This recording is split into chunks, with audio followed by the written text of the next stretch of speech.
Hello everyone. तो last video हम लोगों ने ट्रिग्नोमेट्रिक फोरियर सीरीज़ के बारे में जाना था।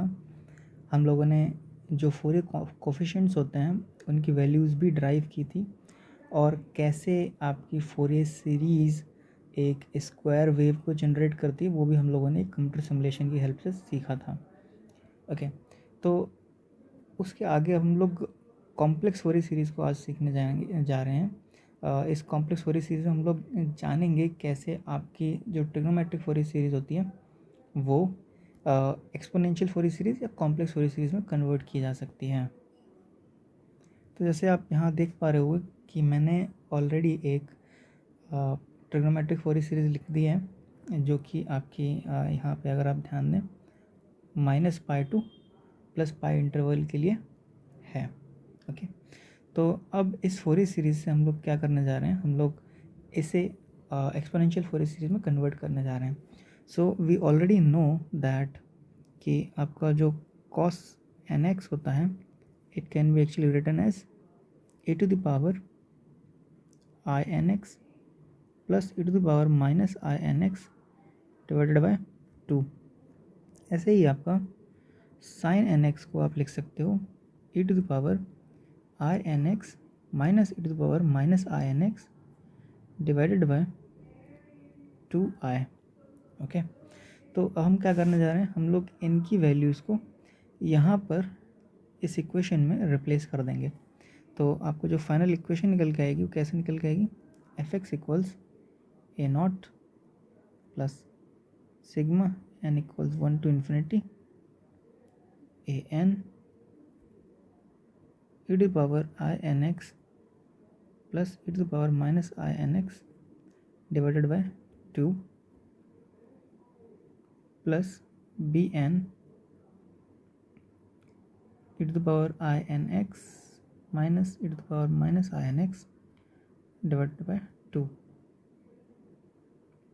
ओके, तो यहाँ पे आप देख पा रहे होगे एक्चुअली इट इज़ 2i। यहाँ पे आप देख पा रहे हो कि हम i को ऊपर ले जा सकते हैं, ऊपर ले जाने से ये नेगेटिव i हो जाएगा एंड तो मैं वही यहाँ पर कर देता हूँ। So this will come out to be negative i over here और यहाँ पे प्लस हो जाएगा और पॉजिटिव i यहाँ पे बन जाएगा। ठीक है, तो यहाँ से अब आप क्लियरली देख सकते हो कि हम लोग यहाँ ए एन से अंदर मल्टीप्लाई करेंगे और बी एन से अंदर मल्टीप्लाई करेंगे and after that what you can see is कि दोनों ही इक्वेशंस में क्या आ रहे हैं, नॉट द इक्वेशन, दोनों ही यहाँ पर वेरिएबल्स में क्या आएगा, यहाँ e to the power I N X common निकल के आ जाएगा। तो मैं वो कॉमन फैक्टर को यहाँ पे बाहर निकाल के इसे कुछ इस प्रकार लिख लेता हूँ।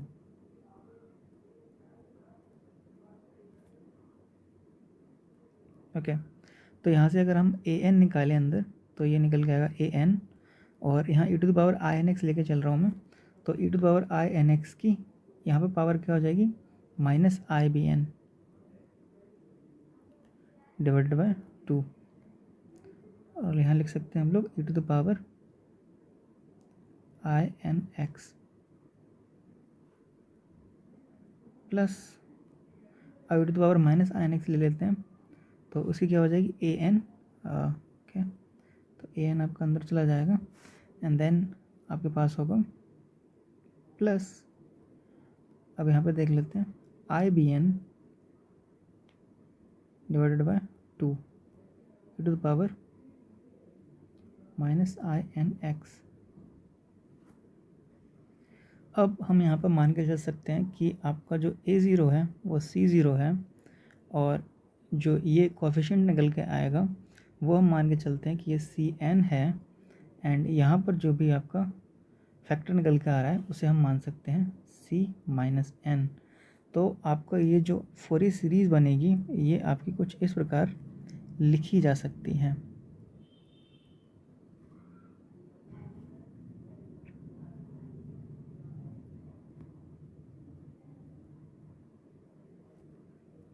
ओके, तो यहाँ पे आप देख पा रहे होगे कि अगर मैं यहाँ पर n नेगेटिव बना के चलता हूँ तो नेगेटिव n बनाने से क्या होगा, आपकी ये जो इक्वेशन है वो नेट माइनस में हो जाएगी।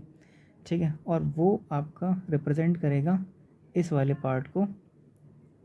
ठीक है, एंड यदि आपकी जो इक्वेशन है जिसमें n है वो पॉजिटिव रहता है देन वो रिप्रेजेंट करेगा इस वाले पार्ट को, एंड जब n आपका ज़ीरो हो जाता है वो आपका फाइनली a0 निकाल के दे देता है।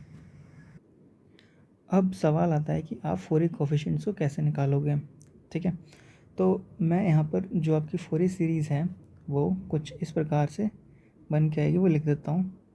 f(x) मान के चलते हैं कि आपकी कई सारी नेगेटिव टर्म्स होंगी जिनमें n नेगेटिव है। ठीक है, तो अब मान के चलते हैं यहाँ पे c-1 e to the power minus I X, and then आपका आ जाएगा c0 plus c1 e to the power I X plus c2 e to the power 2ix, and then बाकी सारी टर्म्स। ओके, एंड फाइनली मैं एक और term लिख देता हूँ जो एंड वाली टर्म होगी, cn e to the power nix। Okay, अब मान के चलते हैं हम लोग यहाँ c0 को निकालना चाहते हैं, तो c0 को निकालने के लिए हम पूरी इक्वेशन को इंटीग्रेट कर देते हैं -π से +π के लिए, and then you will realize that जो यहाँ पर c0 है वो पिछले एग्जाम्पल जो हमने लास्ट टाइम देखा था, यहाँ पर वो इंटीग्रेट होके x देगा और जब आप लिमिट लगाओ तो वो 2π हो जाएगा। तो मैं वो डायरेक्टली 2π c0 लिख देता हूँ प्लस कुछ टर्म्स होंगी, एंड मैं एक जनरल फार्मूला ड्राइव कर देता हूँ यहाँ पे, जो कि आपका यहाँ cn से निकल के आएगा, वही आपका बता देगा कि इसका जो आउटपुट होगा वो कितना होगा। तो हम लोग क्या करते हैं, cn को इंटीग्रेट कर देते हैं, जो भी आपका nth आपकी वैल्यू है उसे इंटीग्रेट कर देते हैं -π से +π के लिए, e to the power inx dx। Okay, तो ये वाली टर्म को हम लोग यहाँ पे इंटीग्रेट कर देते हैं, तो ये वाली टर्म कुछ निकल के आएगी cn e to the power inx divided by in -π to +π। ठीक है, अब आप -π to +π वैल्यू पुट करके देख लीजिए यहाँ पे, तो हम यहाँ पे लिख देते हैं cn/n e to the power in π minus e to the power -in π। Okay, और यहाँ पे i लिख देते हैं। अब हम क्या करते हैं, यहाँ 2 से मल्टीप्लाई करते हैं, यहाँ 2 से मल्टीप्लाई करते हैं, तो आपको ये एक सिंपल सी फॉर्म नज़र आ गई होगी जो हमने यहाँ पे ऑलरेडी डिफाइन कर रखी है, जो कि है sin nx की। ठीक है, तो जब आप इसे सॉल्व करोगे then you will realize that it is 2cn/n sin nπ। ठीक है, और हम जानते हैं sin nπ जो है वो हमेशा ही ज़ीरो होता है, तो आपकी जो भी ये टर्म्स होंगी जिनमें e to the power inx लिखा हुआ है वो सारी टर्म्स क्या हो जाएंगी, ज़ीरो हो जाएंगी। ठीक है, तो ये सारी एक्स्ट्रा इक्वेशन ज़ीरो हो जाएंगी, एंड हमारे पास सिर्फ ये वाली टर्म बचेगी, और जब ये वाली टर्म बची तो हम c0 की वैल्यू क्या निकाल सकते हैं, c0 की वैल्यू आपकी डायरेक्ट आ गई यहाँ से 1/2π -π से +π fx dx। अब बात आती है कि आप कोई nth कोफिशिएंट कैसे निकालोगे, तो अब हमारा सवाल है कि हम cn कैसे निकालेंगे। तो बड़ा सिंपल सा ही काम है यहाँ पर, जैसे हम लोगों ने लास्ट टाइम किया था। तो यहाँ पे आप सिंपली, जैसे अगर आपने c1 निकालना है तो c1 निकालने के लिए आप इस पूरी इक्वेशन में मल्टीप्लाई कर दीजिए e to the power -ix का। जब e to the power -ix का मल्टीप्लाई करोगे तो क्या हो जाएगा, सिर्फ c1 के पास e टू द पावर की वैल्यू नहीं रहेगी, बाकी सब के पास रहेगी, और जब आप इंटीग्रेट करोगे तो बाकी सब ज़ीरो हो जाएंगे, but c1 will not be zero. ठीक है, तो एक जनरल आइडिया क्या रहेगा, जनरली आप क्या कर सकते हो, अगर आपको cn निकालना है तो what you do is you multiply this whole equation by e to the power -inx। ठीक है, तो मैं क्या करता हूँ यहाँ पे, जो आपका fx है उसे e to the power -inx से आप मल्टीप्लाई करोगे। ठीक है, और सिंस हम माइनस पाई से प्लस पाई के लिए इंटीग्रेट कर रहे हैं, then you will realize that जो यहाँ पर सी एन है सिर्फ सी एन ही बचेगा, बाकी सारी टर्म्स आपकी क्या हो जाएंगी, ज़ीरो हो जाएंगी, क्योंकि उनमें कुछ ई टू द पावर का वैल्यू बची होगी। ठीक है, तो जब वो ज़ीरो हो जाएगा तो सिर्फ सी वन बचेगा यहाँ पे। ठीक है, सी वन बचेगा, तो जब आप माइनस पाई से प्लस पाई के लिए इंटीग्रेट करोगे तब क्या आ जाएगा यहाँ पे, टू पाई सी एन आ जाएगा।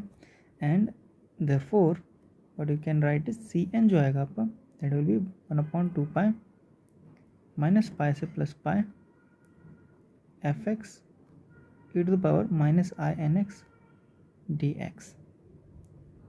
ओके, अब बात कर लेते हैं कि मान लेते हैं अगर आपका कोई एक आर्बिट्रेरी इंटरवल है, जैसे फॉर एन एग्जांपल अगर आपका कोई इंटरवल है -c2 + c, इस केस में आपकी फोरियर सीरीज़ कैसे बनेगी, तो उसका भी सिंपल सा आइडिया है। जैसे हम लोग देख रहे थे कि आपकी माइनस पाई से प्लस पाई के लिए आपकी फोरियर सीरीज़ कुछ इस प्रकार से होती है।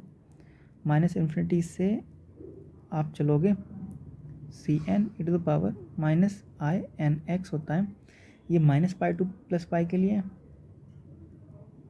ठीक है, वैसे ही आपकी अगर आपका कोई आर्बिट्ररी इंटरवल है तो उसके लिए आप कुछ इस प्रकार से इसे लिख सकते हो, c N E to the power minus I n pi x over c, जैसा कि हम लोगों ने ऑलरेडी पहले ट्रिग्नोमेट्रिक फोरियर सीरीज़ के लिए देख रखा है। और सिमिलरली ही आपका जो ये फॉर्मूला है ऊपर, जैसे हम सी एन ड्राइव कर रहे हैं, हाँ तो एक बात और यहाँ पर ध्यान देने वाली है, जो ये सी एन की वैल्यू मैं निकाल के दे रहा हूँ आपको, वो एक बहुत जनरल फार्मूला है और उसका एक स्पेशल केस ये वाला निकल के आएगा। यदि आप n = 0 यहाँ पुट कर देते हैं तो आपका सेम यही वाला फार्मूला निकल के आ जाता है। ठीक है, और ये आर्बिट्ररी इंटरवल के केस में आपका जो सी एन निकल के आएगा वो आप सिंपली कुछ इस प्रकार से 1/2c ऐसे लिख सकते हो, -c2 + c f x e to the power minus I n pi x over c. तो कुछ इस प्रकार से, ओके सॉरी, तो यहाँ पर मैं एक चीज़ भूल गया, यहाँ पे ये प्लस साइन होगा और यहाँ पे भी ये प्लस साइन होगा।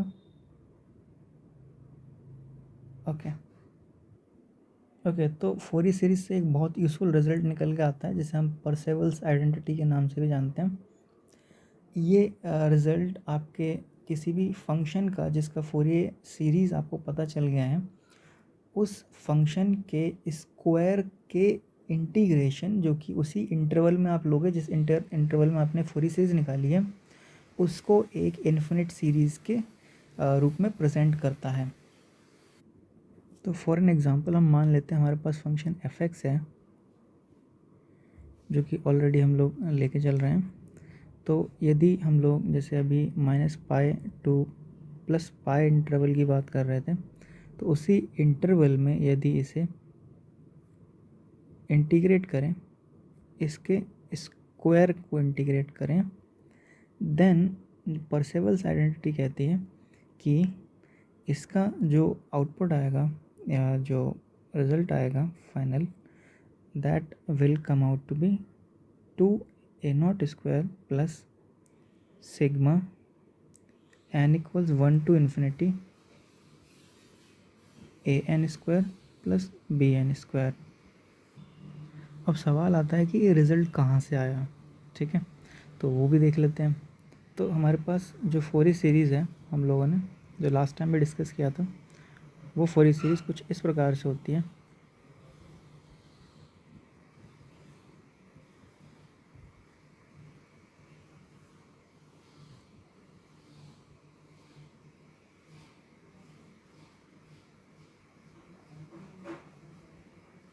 ओके, तो यदि मैं यहाँ पर एफ एक्स का स्क्वायर करना चाहूँ तो ये क्या हो जाएगा, हमें कुछ इस प्रकार से रिज़ल्ट मिल जाएगा, a0 टाइम्स समथिंग।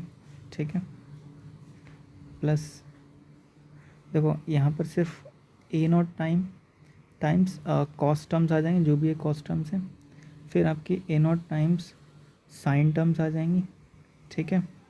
फिर आप बारी बारी से सारे ही जो कोफिशिएंट्स हैं, ठीक है, उनको बाकी के कोफिशिएंट से मल्टीप्लाई करोगे, ठीक है। ये बात समझ में आ गई होगी आई होप। तो जब आप ऐसे मल्टीप्लिकेशंस करोगे देन यू विल रियलाइज़ कि हमारे पास कुछ वही केस बन जाएगा जिसमें जब आपके पास क्या है, साइन सिर्फ सिंगल साइन है, कुछ इस प्रकार से टर्म्स बचेंगी, ठीक है। मैं आपको एग्जांपल के तौर बता देता हूँ कि आपके पास कुछ कांस्टेंट है और साइन टर्म है, या आपके पास कोई और कांस्टेंट है और कॉस्ट टर्म है, ठीक है, कॉस्ट टर्म है, ओके। एंड आपके पास फिर क्या बचेगा, या आपके पास एक और कांस्टेंट है और साइन एम एक्स है एंड साइन एन एक्स है, ठीक है। एंड एक और तरह से टर्म बचेंगी जहाँ आपके पास कॉस एम एक्स है और कॉस एन एक्स है, ठीक है। और एक और टर्म बचेगी जहाँ आपके पास साइन एम एक्स है और कॉस एन एक्स है, ठीक है। इतनी सारी पॉसिबल कॉम्बिनेशंस आपके यहाँ मल्टीप्लिकेशंस के बाद हो सकते हैं, ठीक है। Now we integrate this inner interval जो हमने प्री डिफाइंड कर रखा है और dx लगा देते हैं -π टू +π। और जब आप इसे इंटीग्रेट करोगे, ठीक है, देन यू विल रियलाइज, यहाँ पे क्लियरली आपको दिखाई दे रहा होगा ये सिर्फ कांस्टेंट है, तो यहाँ से 2π निकल के आ जाएगा, ठीक है। तो यदि मैं यहाँ पर इसे क्लियरली लिखूँ,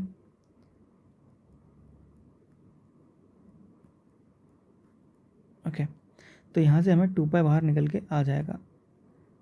आई थिंक मुझे यहाँ इसे एक्सप्लेन करने की ज़रूरत नहीं है, ठीक है।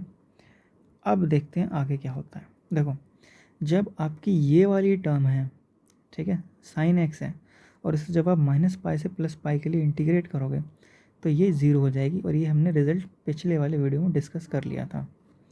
वैसे ही ये वाली टर्म भी आपकी ज़ीरो हो जाएगी, ठीक है।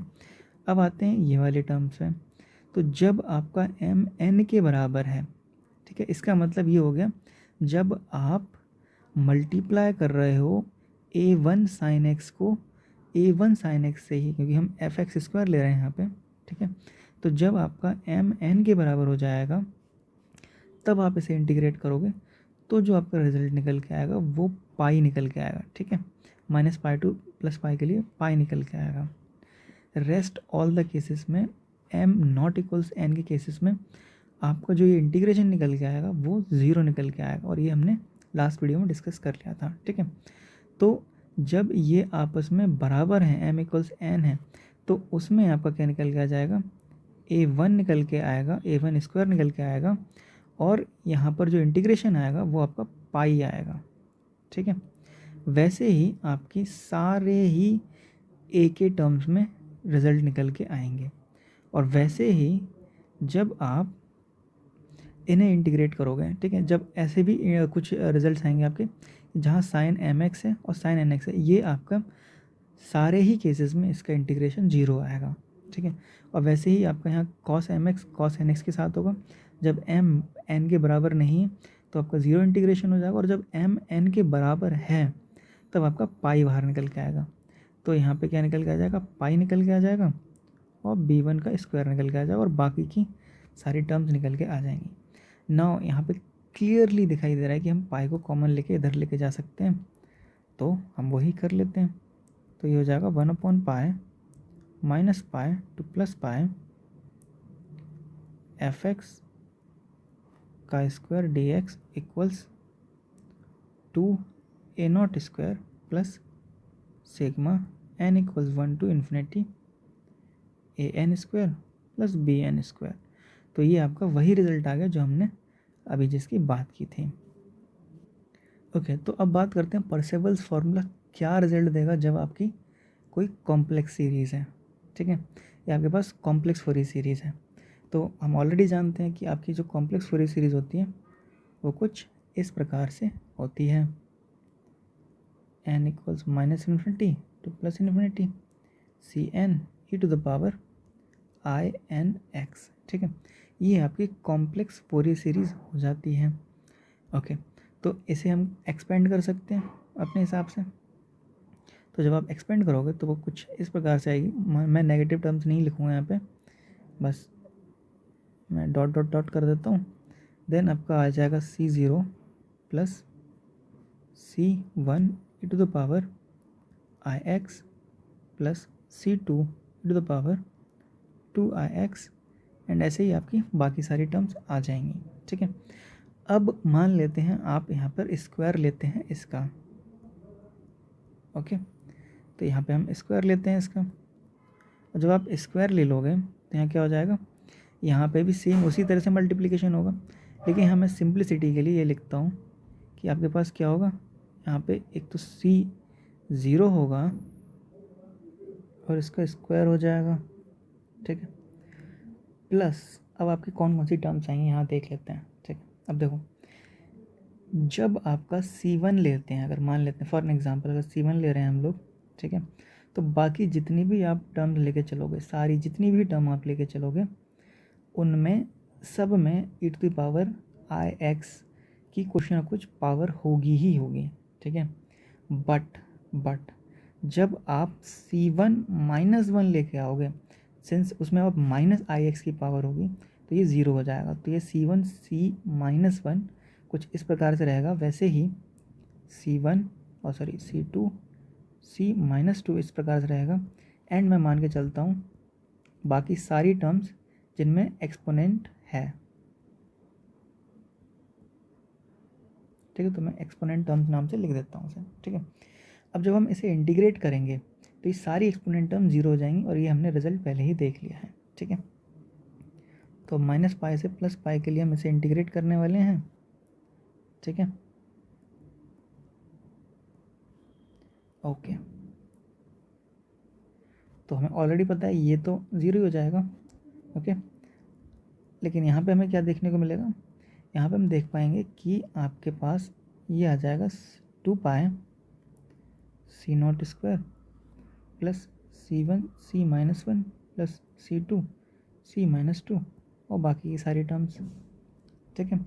अब यहाँ पे एक बात आपको ध्यान देने वाली है कि ये C1 एंड C-1 ये आपस में कॉम्प्लेक्स कॉन्जुगेट्स हैं, ठीक है। मैं आपको दिखा देता हूँ।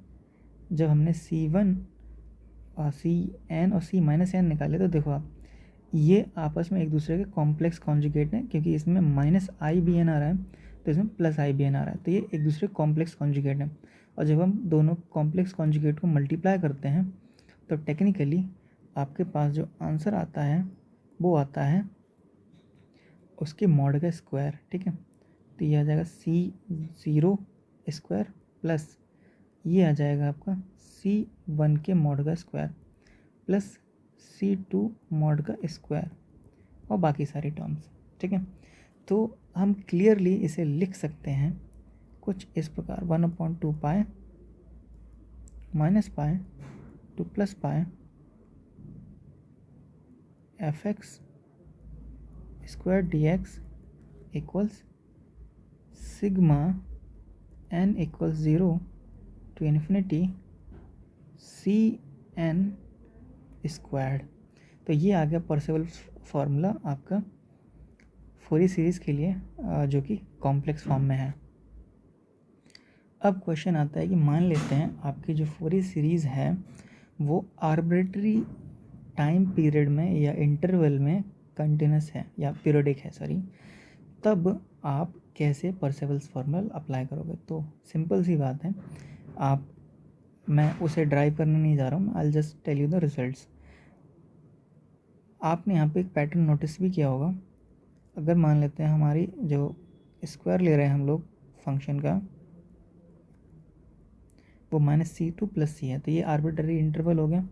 तो इसमें जब आप इंटीग्रेट करोगे तो यहाँ पे क्लियरली 1/C हो जाएगा, एंड बाकी सारी जो सीरीज़ है वो इसी प्रकार लिखी जा सकती है, ओके। अब आपकी जो कॉम्प्लेक्स सीरीज़ है, कॉम्प्लेक्स सीरीज़ में आप अगर लिखोगे तो कॉम्प्लेक्स सीरीज में यहाँ पे दिखाई दे रहा होगा आपको, जैसे ये 2 पाई लिखा हुआ, इसका मतलब कि कंप्लीट इंटरवल जो पीरियड है आपका वो यहाँ पर आ रहा है। इसका मतलब आपकी जो सीरीज़ है वो कुछ इस प्रकार से बनाएगी। आप परसेवल्स जो आइडेंटिटी है वो कुछ इस प्रकार से लिखी जा सकती हैं।